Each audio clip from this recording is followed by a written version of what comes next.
Hello my dear friend, welcome to education point online show. Friend, कैसे हैं आप लोग? गए हो बहुत अच्छे होंगे। मेरे प्यारे बच्चों, आज हम लोग बात करने वाले कंप्यूटर साइंस इंजीनियरिंग के सिलेबस के बारे में फॉर एसपीपीयू पुणे यूनिवर्सिटी। ऐसा मेरा प्यारा बच्चा जो अपना इंजीनियरिंग एसपीपीयू पुणे यूनिवर्सिटी से कर रहा है और अभी अभी अपने थर्ड सेमेस्टर में गया है बेटा, तो थर्ड सेमेस्टर में आपको कौन कौन सा सब्जेक्ट पढ़ना है और कौन सा सब्जेक्ट कैसा है, आज हम लोग इस वीडियो में कंप्लीट एनालिसिस करेंगे बेटा। क्योंकि देखो होता क्या है ना, अभी आप फर्स्ट ईयर में थे। फर्स्ट ईयर में क्या होता था कि सभी ब्रांच के बच्चों को केमिस्ट्री, फिजिक्स, ये सब सारी चीजें पढ़नी पड़ती थी। लेकिन अब क्या है बेटा, अब आप आ गए हो थर्ड सेमेस्टर में।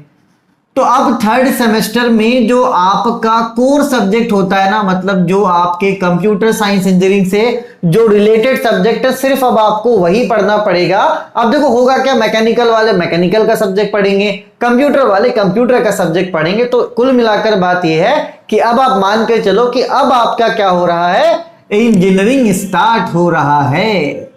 क्या हो रहा है बेटा? इंजीनियरिंग स्टार्ट हो रहा है। ठीक है, देखो बेटा एक बात समझना, एक बात आप क्लियर रहो कि अगर आप थर्ड सेमेस्टर को अच्छे से पढ़ते हैं, क्योंकि यहां से पूरा बेस आपका निकलता है, जो भी सब्जेक्ट आपके होते हैं ना बेटा, वो सारे बेसिक सब्जेक्ट होते हैं। तो अगर आप थर्ड सेमेस्टर में मन लगाकर पढ़ोगे ना, तो आपको fourth, fifth, six, seven in semesters में कोई भी दिक्कत नहीं होगा। और अगर आप थर्ड में लापरवाही करोगे ना, तो आप फोर्थ में भी स्ट्रगल करोगे, फिफ्थ में भी स्ट्रगल करोगे।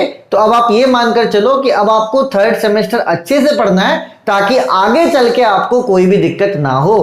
ठीक है बेटा, चलिए तो यहां पर मैं सब्जेक्ट्स के बारे में बात करता हूं, कौन सा सब्जेक्ट आपको पढ़ना है। देखिए बेटा, जो सबसे पहला सब्जेक्ट है वो है आपका डिस्क्रीट मैथमेटिक्स। ठीक है, देखो बेटा, डिस्क्रीट मैथमेटिक्स को डिस्क्रीट स्ट्रक्चर भी कहा जाता है। और ये क्या है ना बेटा, ये बेसिक मैथ्स है। ये क्या है? आपका बेसिक मैथ्स है। किसके लिए?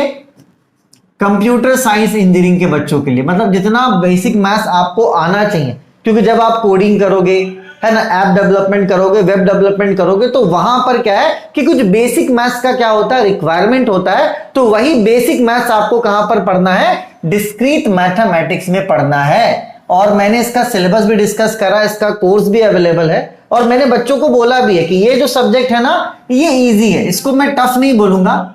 ये क्या है, इजी है, लेकिन आपको क्या करना पड़ेगा, इसे रेगुलर पढ़ना पड़ेगा। अब आप ये सोचो कि नहीं यार, सिर्फ एग्जाम के टाइम पर पढ़े, जब इनसेम आने वाला तब पढ़े, इनसेम पढ़ने वाला आना वाला हो तब पढ़े, तब आप फंस जाओगे। आप स्टार्टिंग से पढ़ो, अच्छे से पढ़ो, 1 से 2 घंटा दो, और आप बिलीव नहीं करोगे, मैं प्रॉमिस करता हूं आप 80 मार्क्स ला सकते हो आराम से। 100 में आप 80 मार्क्स डिस्क्रीट मैथमेटिक्स में ला सकते हो, और साथ ही साथ आपको नॉलेज भी होगा जो आपको आगे काम आएगा। ठीक है, तो डिस्क्रीट मैथमेटिक्स आपको रेगुलर बेसिस में पढ़ना है। इजी है, मैं बोलूंगा जरूर, लेकिन अगर आप इसको डेली पढ़ोगे तब, क्योंकि कंसेप्ट इतने सारे हैं ना, जब मैं 2-3 लेक्चर पढ़ाता हूं ना, तो 2-3 लेक्चर में 6-7 कंसेप्ट आ जाता है। तो आप सोचो कि अगर आप पूरे इकट्ठे ही आप अगर 7-8 लेक्चर पढ़ोगे तो कितने सारे कंसेप्ट आएंगे, तो आप कंफ्यूज हो जाओगे। तो आपको कंफ्यूज नहीं होना, बस आप क्या करो, इससे डेली पढ़ो।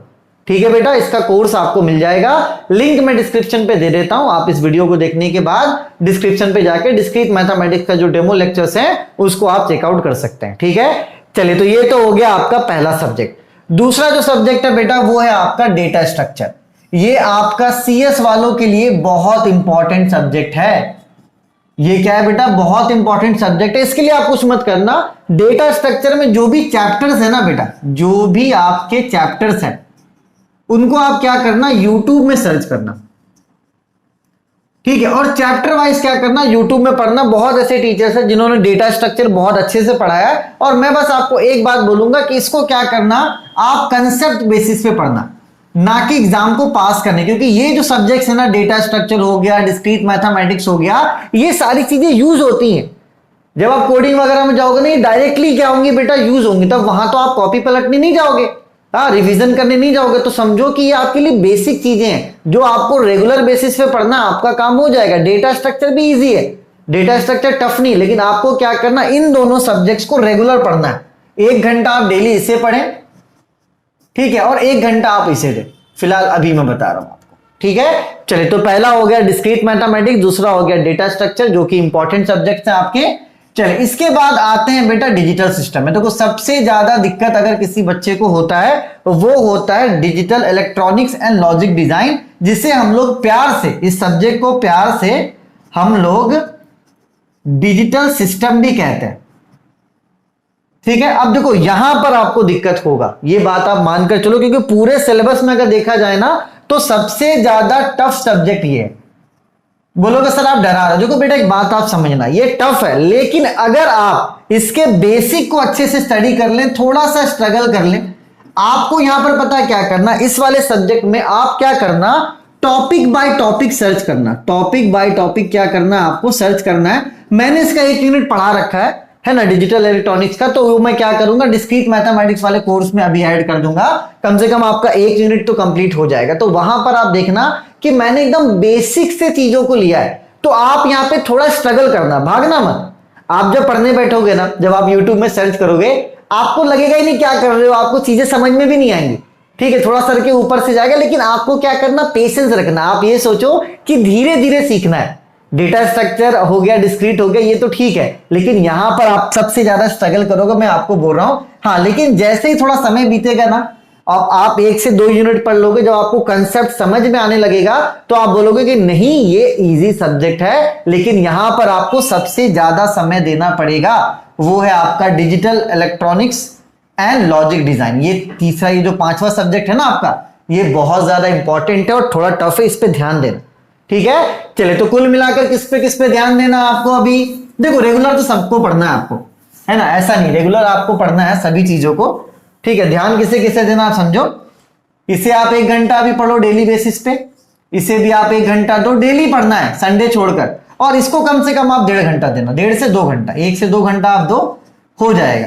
ठीक है, तो फिलहाल क्या करो, आप मान के चलो 10 दिन तक, आप 10 दिन तक, 10 डेज तक आप मान के चलिए कि इन 3 सब्जेक्ट को स्टार्ट करो, पहला, दूसरा और तीसरा। ठीक है, जब 10 दिन आपका बीत जाए तब जाके आपको क्या करना, ऑब्जेक्ट ओरिएंटेड प्रोग्रामिंग में आना है। ठीक है, यहां पर थ्योरेटिकल चीजें हैं तो ये आप कर लोगे, इसमें आप ज्यादा पैनिक नहीं करोगे, और उसके बाद आपका जो कंप्यूटर ग्राफिक्स है ये भी इजी है। तो कुल मिलाकर आप समझो कि ये आपके 3 सब्जेक्ट यहां पर आपके टफ है और 2 सब्जेक्ट क्या है आपका इजी है। तो सबसे पहले आप टफ सब्जेक्ट को स्टार्ट करो, 10 दिन इन सब्जेक्ट्स को पढ़ लो, 1-1 यूनिट पढ़ लो। तो जब इन तीनों सब्जेक्ट का 1-1 यूनिट हो जाएगा ना बेटा, तब जाके आप ऑब्जेक्ट ओरिएंटेड स्टार्ट करना, पूरा इकट्ठा मत स्टार्ट करना, वरना आप थोड़ा सा परेशान हो जाओगे। एकदम रिलैक्स होकर स्टार्ट करो। जब 10 दिन आप 3 सब्जेक्ट पढ़ लो, 1-1 यूनिट सबका हो जाएगा, उसके बाद आप क्या करना, ऑब्जेक्ट ओरिएंटेड स्टार्ट करना और अपना कंप्यूटर ग्राफिक्स स्टार्ट करना, जो कि मेरा प्यारा बच्चा इजी है। ठीक है, तो इस तरीके से आप पढ़ो, बाकी कोई आपको दिक्कत नहीं होगा। एक सब्जेक्ट तो मैं कवर करवा दे रहा हूं, एक सब्जेक्ट में ये पूरा कवर करवा दूंगा। इसका मेरे पास 1 चैप्टर बना हुआ है बेटा, तो ये 1 चैप्टर मैं आपको दे दूंगा। ठीक है, 1 चैप्टर हो जाएगा, बाकी आप देखना यूट्यूब वगैरह में सर्च करके, जो बेसिक चीजें हैं वो मैंने करवा रखी है। ठीक है, चलिए तो अपने सिलेबस को अगर आप देखना चाहते हैं तो सिलेबस के लिए आप स्क्रीनशॉट वगैरह ले सकते हैं। यहाँ पे ये आपका डिस्क्रीट मैथमेटिक्स, जिसका मैंने अच्छे से सारी चीजें समझाई हैं, लिंक में डिस्क्रिप्शन पे दे देता हूं। ठीक है ना, आप देख लेना वीडियोस को अच्छे से। ठीक, ये आपके 6 यूनिट्स आपको पढ़ने, ये आपके इन सेमेस्टर में आएंगे, इन सेमेस्टर में डेटा स्ट्रक्चर में। ठीक है बेटा, देखो पहला है इंट्रोडक्शन, एल्गोरिथम, स्ट्रेटजीज, है ना, यूनिट नंबर 2, ये unit number 3 searching and sorting, है ना, link list, unit number 4, and this is your unit number 5 stack and Q. Object oriented programming, fundamental of object oriented programming and inheritance and pointers. ठीक है, ये आपका object oriented programming का है। ठीक, unit number 3 और 4, and this is your unit number 5 and 6, है ना, ये कंप्यूटर ग्राफिक्स का यूनिट नंबर 1, 2, 3, ये आपका कंप्यूटर ग्राफिक्स का यूनिट नंबर 4, 5, 6, है ना, डिजिटल इलेक्ट्रॉनिक्स का यूनिट नंबर 1, 2, 3। इन सब में थोड़ा स्ट्रगल करोगे आप, ये जैसे टॉपिक बाय टॉपिक सर्च करना, बाइनरी कोड क्या होता है, हाफ एडर क्या होता है, ऐसे टॉपिक बाय टॉपिक सर्च करके पढ़ना। स्ट्रगल करोगे, मैं मानता हूं कि आप स्ट्रगल करोगे, लेकिन हाँ, अगर आप अच्छे मन से थोड़ा समय दोगे ना तो आपका स्ट्रगल भी बहुत जल्द खत्म हो जाएगा। ऐसा नहीं कि आप बहुत ज्यादा स्ट्रगल करने लग जाओगे, एकदम परेशान होगे, लेकिन हाँ, अगर आप अच्छे मन से पढ़ोगे तो स्ट्रगल क्या है, थोड़ा धीरे धीरे क्या हो जाएगा, कम हो जाएगा। ठीक है ना, चलिए, this is unit number 4, 5 and 6। ठीक है बेटा, चलिए, तो ये अवेलेबल है 799 में, लिंक मैं इसका डिस्क्रिप्शन पे दे देता हूं, डिस्क्रीट मैथमेटिक्स का। आप डेमो ले लो, आपको अगर अच्छा लगता है तो आप पूरे कोर्स को परचेस कर सकते हो। यही फीस आपका रहेगा 799, ठीक है। और बाकी आपको कोई भी दिक्कत हो किसी भी रिगार्डिंग, तो ये मेरा ही नंबर है, आप इसको सेव कर लें। आप मिस कॉल करेंगे तो मैं कॉल बैक करूंगा। देखो बेटा, थर्ड सेमेस्टर में मेहनत कर लो। मैंने क्या बोला, आप एक रूटीन बना लो कि आपको 4 से 5 घंटा डेली पढ़ना है बस। अगर आप 4 से 5 घंटा डेली पढ़ लोगे ना, तो आप इतने अच्छे से पढ़ लोगे चीजों को कि आपको आगे दिक्कत नहीं होगा। अगर आप अभी मेहनत करोगे तो आपको आगे बहुत इजी होने वाला। अगर अभी आप फांकी मारोगे, अच्छे से नहीं पढ़ोगे, तो भैया आपको दिक्कत होने वाला है। क्योंकि आप सभी को पता है कि कंपटीशन बहुत टफ हो गया है।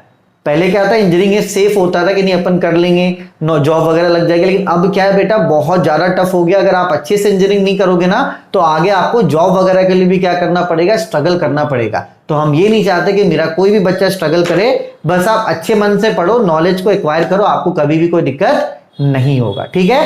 चलिए, तब तक अपने और अपनों का आप खूब ख्याल रखें। Take care, bye bye, Tata.